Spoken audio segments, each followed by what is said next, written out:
I guess there should be a sequel to The Exorcist that doesn't have a giant locust costume in it. After 1977's Exorcist II: The Heretic, we had to wait 13 years before we got another entry in the series, but like a lot of Exorcist movies, it was a troubled production after many years of being in development. The idea for the movie came after the success of the 1973 adaptation of William Peter Blatty's novel, where Blatty wanted to work with director William Friedkin again on this new script he had written, but when that didn't happen, Blatty's material became his 1983 book Legion. Many studios wanted to adapt the book into a movie, so interest rose again, with Blatty writing a new script, which became the 1990 film Exorcist III, where Lieutenant Kinderman, here played by George C. Scott since Lee J. Cobb had passed away in '76, investigates murders that are tied in with a dead serial killer named the Gemini Killer, loosely inspired by the Zodiac Killer. Morgan Creek and Carol Coe both wanted to make it, but Blatty went with Morgan Creek after Carol Coe wanted Regan McNeil to give birth to possessed twins. Which sounds like something that would have happened in Exorcist Believer.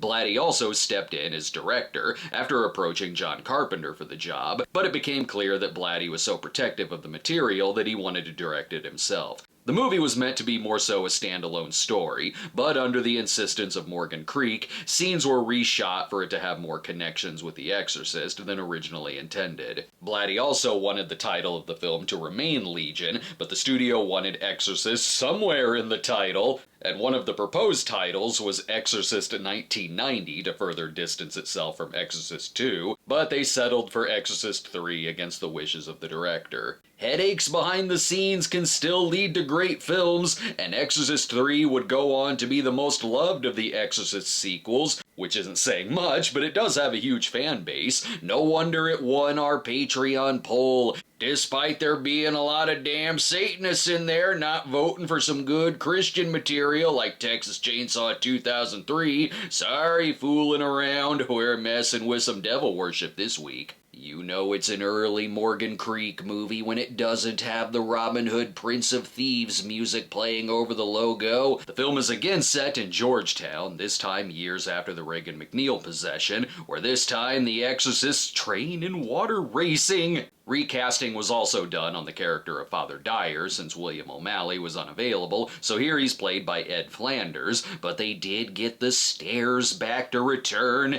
It may ignore the events of Exorcist II, but it doesn't say that Exorcist II didn't happen, like how it doesn't show the McNeil house since it was destroyed at the end of Part 2. Kinderman, meanwhile, will be putting his face over all the pictures of Lee J. Cobb so he could be seen with Father Karras. Really, I just want to know if the music will return.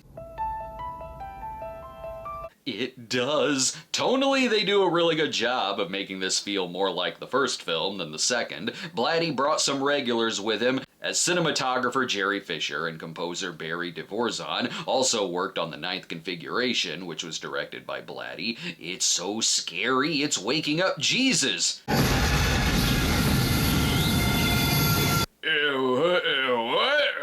It's too early for me to return. I'm calling it now. Brad Dourif is gonna be the baddie. And son, you mind getting the hell out of the shot? Forget it. The demon has been loose for not even 5 minutes, and already kids on the street are trying to sell him flowers. But meanwhile, in Vietnam, we're gonna capture that demon and try him in military court where he belongs. Find time to be studying to be a priest, where the test will be on the events of the first. You know, Father, you mentioned the Damien Karras in your prayer for the dead.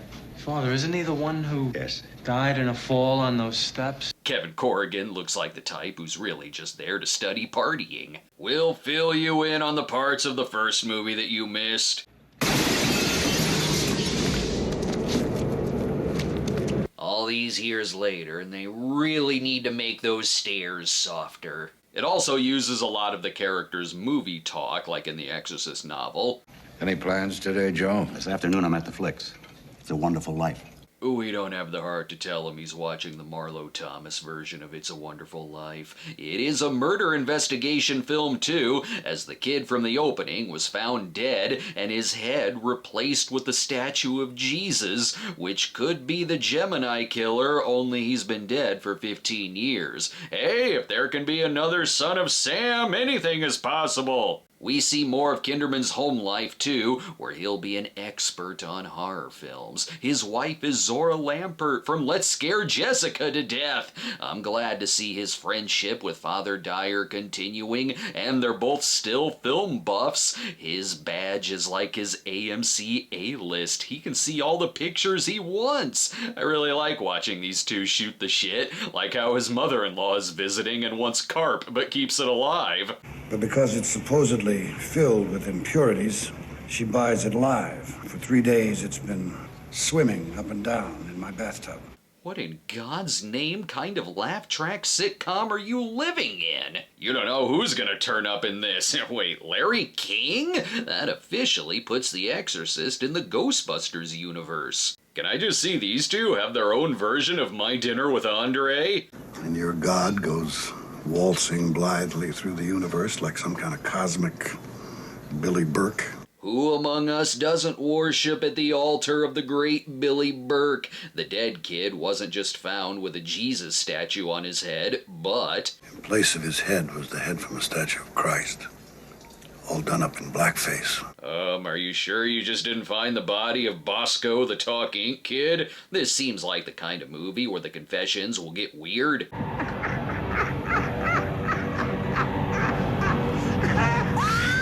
Well, the downside is the father is dead. Upside, it's very clear the children of the damned did it. They got their best working on the crime.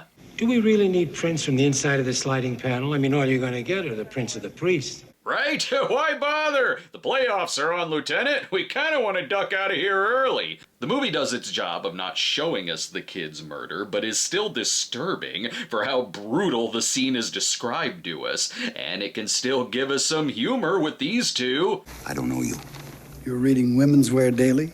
So what? Am I supposed to give spiritual advice in a vacuum? Give us a weekly procedural with these two stat, especially with lines like this. You make a lot of people nervous. Only sinners. Everybody! Is everything all right in here, guys? We're fine! He is about to go full hardcore. Dyer is getting the best care in this smoking-encouraged hospital. See, the nurse doesn't mind.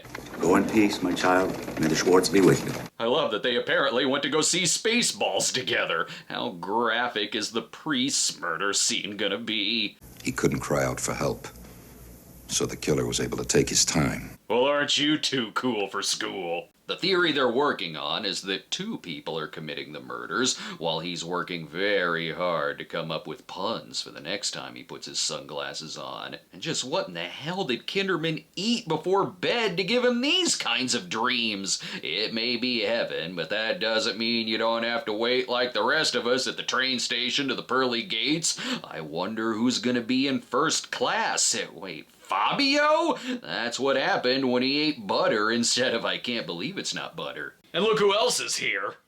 Come in, please. The living are dead. Okay, that's Samuel L. Jackson, but that's definitely not his voice. He's forbidden from saying motherfucker in heaven. And Patrick Ewing? No, you can't be dead. I put down 20 large on the Knicks going all the way. I guess Kinderman only dreams in cameos. He'll be disappointed when he goes to the crime scene, finds Father Dyer dead, and there isn't a single cameo from Charles Barkley. Or wait, Dave Beethoven from Bill and Ted? The most unpredictable part of this case is what other actors will be lurking around the corner. Like, wait, that was George DeCenzo, Marty's grandpa. Let's go ahead and take a break. Oh, God, his ass looked like SpaghettiOs when they took the bat out. She wanted to remember the love they shared for butter, but cholesterol took away their passion until... I can't believe it's not butter. I can't believe it's not butter. The taste you love without the cholesterol. What a work of art. We're back, and of course it was something horrific, like Father Dyer's blood was completely drained. Jesus Christ! It's really sad he's gone. I wanted to see more Kinderman and Dyer scenes together. Plus, their love for film provided a clue. That does it. I'm going back to my dreams and I'm hauling Clarence in for questioning. It's going to be hard to solve the case, despite the help of Agent Johnson from Die Hard. Look at this. Every employee here looks like they poison patients just as a hobby. Look at what the other patients are up to. Relax, he's harmless. He's here for a strict case of micropenis. And that isn't even the ward for the most disturbed. For that, they go into the ward locked up like a vault, which also serves as Dr. Scott Wilson's smoking section. Just kidding, the whole hospital is a smoking section. He's there to pick out his next cameo, Patient X, where Jason Miller is back as Father Karras. See, just a few broken bones after that fall onto the stairs. He's good. He still thinks it could have something to do with the Gemini killer, despite Gemini dying in the electric chair, and it couldn't just be a copycat killer because the killer is using the MO that only the police knew about. Kinderman will make them listen. Go ahead, Lieutenant. Temple, why are you encouraging this? Shut your mouth!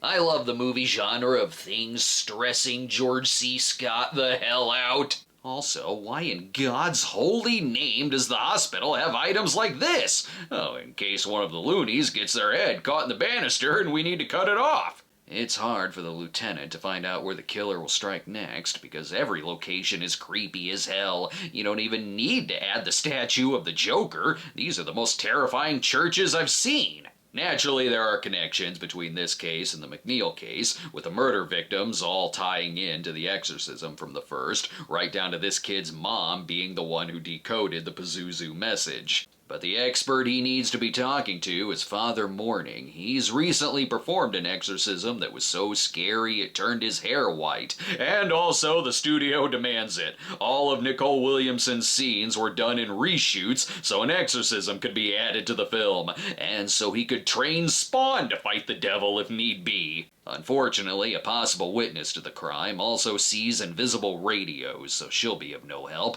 while Scott Wilson may have a bit of a problem. You know, once I solve this case, I can pick you up some patches or some zins. He fills him in on Patient X, who's been catatonic for 15 years after being found wandering the street, but only now is speaking and claiming to be the Gemini killer. That sounds like more info that'll piss George off. That would be in the file.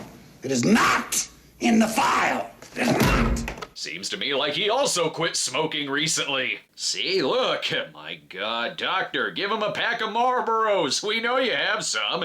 This opens up a whole new set of questions. They saw Karras die, but then I guess he was wandering around and then picked up, and for 15 years they still assumed Karras was dead and not a missing person, and then when he was sent to the hospital, no one ever figured out who he was, even though it shouldn't be that hard to find out his identity. They found him in a priest outfit. Jason Miller was supposed to be in it a lot more, but it stated that his appearance was reduced due to him having wet brain from alcoholism. But in the few scenes he has, he still does a good job, and damn, the cinematography is really good here. Karras knows all about the recent crime scenes, clearly from being possessed by Brad Dourif as Gemini, where the two actors basically took turns playing the same role after they limited Miller's appearance. You didn't tell me that the Gemini was actually Billy from Cuckoo's Nest, still alive and very possessed. Well,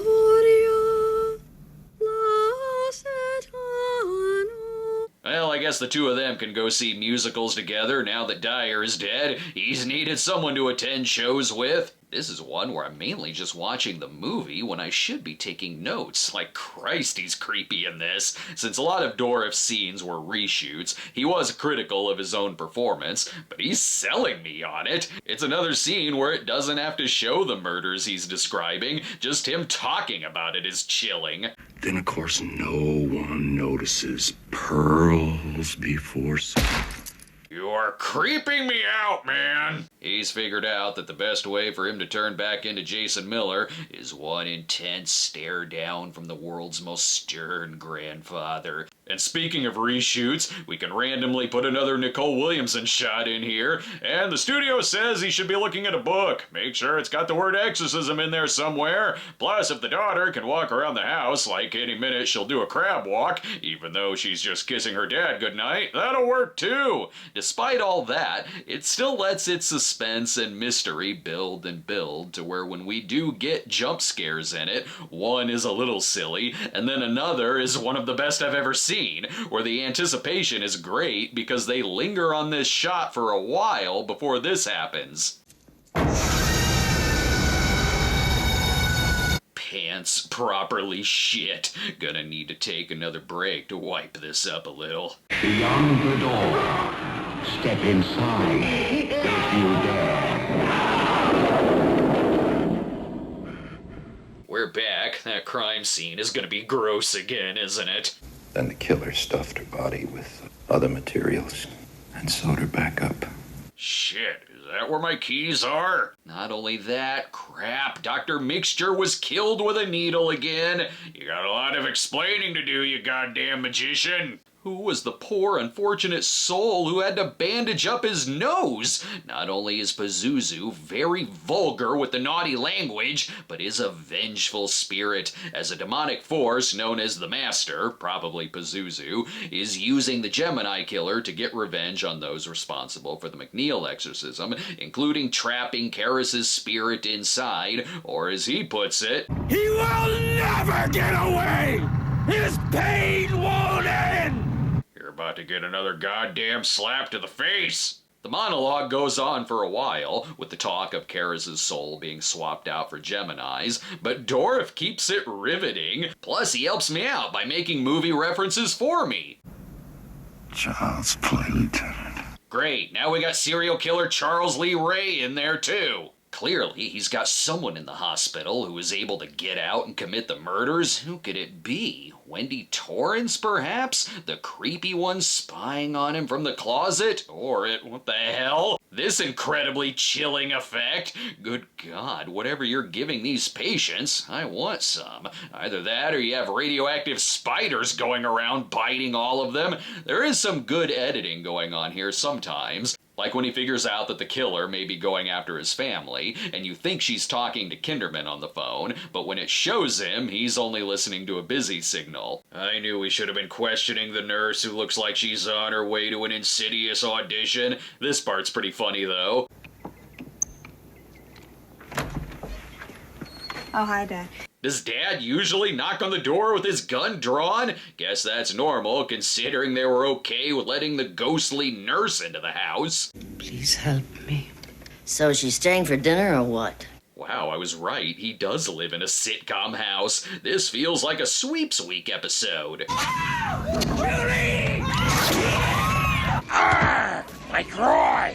God, terminate her nurse's license immediately! Okay, here's where the editing gets weird, where it goes into full reshot ending mode, where all of a sudden Nicole Williamson, who's had scenes with none of the other main characters, is brought in to do an exorcism on Karras, because it's called Exorcist III, so even if it's random, let's just do the first movie all of a sudden, with an added bonus of Snake, Statler, and Waldorf watching like an audience. This has nothing to do with anything. I'm surprised they don't have him say, I am an exorcist to some, a nightmare to others. Does Kinderman even know what's going on? You can tell there was some rush work to get the movie out into theaters before the release of the 1990 spoof of The Exorcist, Repossessed, which featured Linda Blair. Other than this whole part, this is a damn good movie, and I don't mean it's simply good because it's better than the other sequels. I mean it is a legitimately well-shot, intense, and well-acted horror cop film.